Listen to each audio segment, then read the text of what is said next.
شروع اللہ کے نام سے جو بڑا مہربان نہایت رحم والا ہے۔ مجھے میرے ایک لائبریرین دوست نے یہ واقعہ کسی تفسیر کے حوالے سے سنایا تھا کہ اللہ عز و جل نے بہت عرصہ پہلے ایک بستی پر عذاب کے لیے حضرت جبرائیل علیہ السلام کو بھیجا، لیکن ساتھ ہی جبرائیل علیہ السلام کو حکم دیا کہ ان کے علم کو ایک دفعہ پرکھ لینا، کیونکہ وہ شیطانی طریقے سے اسرار علیہ کے راز چرا کر اس میں مداخلت کرتے تھے۔ اس کے علاوہ بھی اس قوم میں بہت ساری برائیاں تھیں جن کی وجہ سے اللہ نے اس بستی پر عذاب کے لیے اس فرشتے کو بھیجا۔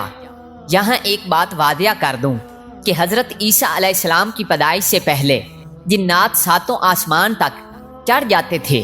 حضرت عیسیٰ علیہ السلام کی پیدائش کے بعد 3 آسمانوں پر جانے پر ان پر پابندی لگا دی گئی۔ یہ جنات فرشتوں کی باتیں سن کر کاہنوں کو بتا دیتے تھے، اسی لیے کاہن مستقبل کی خبریں دینے میں مشہور ہو جاتے تھے۔ جیسے نبی اکرم صلی اللہ علیہ وآلہ وسلم کی پیدائش سے پہلے کچھ کاہنوں نے نبی اکرم صلی اللہ علیہ وآلہ وسلم کی دنیا میں آمد کی خبر دے رکھی تھی۔ بہرحال حضرت عیسیٰ علیہ السلام کی پیدائش کے بعد اوپر والے 3 آسمانوں پر جنات کو روک دیا گیا۔ پھر جب ہمارے نبی کریم صلی اللہ علیہ وآلہ وسلم کی پیدائش ہوئی تو تمام جنات کو 7 آسمانوں پر چڑھنے سے روک دیا گیا تھا اور ان کو اب آگ کے گولے پڑتے ہیں۔ آپ نے اکثر مشاہدہ کیا ہوگا کہ آسمان سے کوئی ستارہ تیزی سے زمین کی طرف گرتا ہوا نظر آتا ہے اور اچانک غائب ہو جاتا ہے، جس کو آج سائنسدان سحاب ثاقب کے ٹوٹنے سے تشبیہ دیتے ہیں، جبکہ اصل میں وہ جنات کو مار پڑتی ہے جو آسمان پر چڑھنے کی کوشش کرتے ہیں۔ اس کا ذکر سورہ ملک میں موجود ہے۔ آیت 3 تا 5 کی تفسیر پڑھیں۔ ترجمہ: جس نے 7 آسمان بنائے، ایک کے اوپر دوسرا، تو رحمان کے بنانے میں کیا فرق دکھتا ہے؟ تو نگاہ اٹھا کر دیکھ، تجھے کو رکھنا نظر آتا ہے؟ پھر دوبارہ نگاہ اٹھا، نظر تیری طرف ناکام پلٹ آئے گی، تھکی ماندی۔ اور بے شک ہم نے نیچے آسمان کو چراغوں سے آراستہ کیا اور انہیں شیطانوں کے لیے مار کیا اور ان کے لیے بھڑکتی آگ کا عذاب تیار فرمایا۔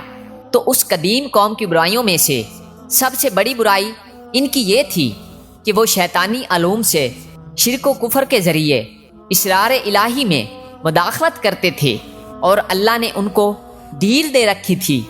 ان کے نیکوکار لوگ ان کو منع کرتے کرتے تھک کر اپنی بستی سے دور جا چکے تھے، کیونکہ وہ اپنی بری حرکتوں سے باز نہ آتے تھے۔ با حکم الہی حضرت جبرائیل امین علیہ السلام اس قوم کی بستی میں ایک انسانی شکل میں اترتے ہیں۔ دیکھتے ہیں کہ ایک کسان کھیتوں میں کام کر رہا ہے۔ بعض کتب میں چرواہے کا ذکر ہے، کچھ کتب میں مجنون کا ذکر ہے، اور کچھ نے لکھا کہ وہ ایک بچہ تھا۔ بہرحال آپ اس کے پاس تشریف لے جاتے ہیں اور پوچھتے ہیں کہ تمہارا علم کیسا ہے؟ وہ کسان یا مجنون غالباً اس قوم کا کاہن تھا۔ کہتا ہے آپ جو پوچھیں گے میں بتاؤں گا۔ حضرت جبرائیل علیہ السلام نے اس سے پوچھا کیا تم بتا سکتے ہو کہ اس وقت جبرائیل فرشتہ کہاں ہوگا؟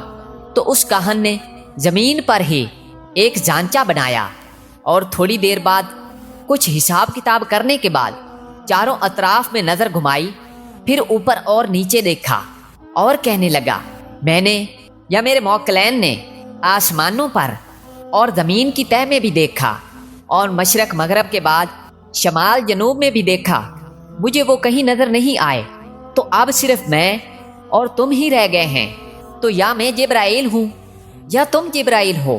تو اسی لمحے حضرت جبرائیل علیہ السلام نے اس بستی پر اللہ کے حکم کے مطابق عذاب نازل کر دیا۔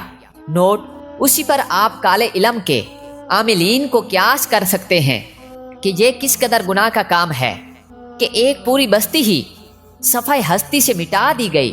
اس کی وجہ صاف ہے کہ عامل کفر و شرک کے الفاظ بول کر جنات سے کل کی خبریں اور اپنے کام نکلوانے کی کوشش کرتے ہیں، اور اکثر اپنی جان کے ساتھ ساتھ اپنے ایمان تک سے ہاتھ دھو بیٹھتے ہیں۔ میں نے ایک دفعہ کالے علم کی کتاب کا سرسری سا مطالعہ کیا تو اس میں جو طریقے اور الفاظ لکھے تھے وہ سراسر کفر و شرک کیے بغیر ممکن نہ تھے۔ ہاں، جس پر کالے علم یا جادو کا اثر ہو جائے تو اس کو قرآنی آیات سے کاٹ کروانا درست ہے، جیسے کہ قرآن حکیم فرقان حمید کی آخری 2 سورتوں کے نزول کا ایک مقصد یہ بھی تھا کہ مسلمان کالے علم اور جادو سے اپنی حفاظت کر سکے۔ باللہ اللہ تعالی ہمارے مسلمان بھائی اور بہنوں کو کالے علم اور جادو کے اثر سے محفوظ رکھے اور اس کے کرنے والوں کو ہدایت عطا فرمائے۔ آمین ثم آمین۔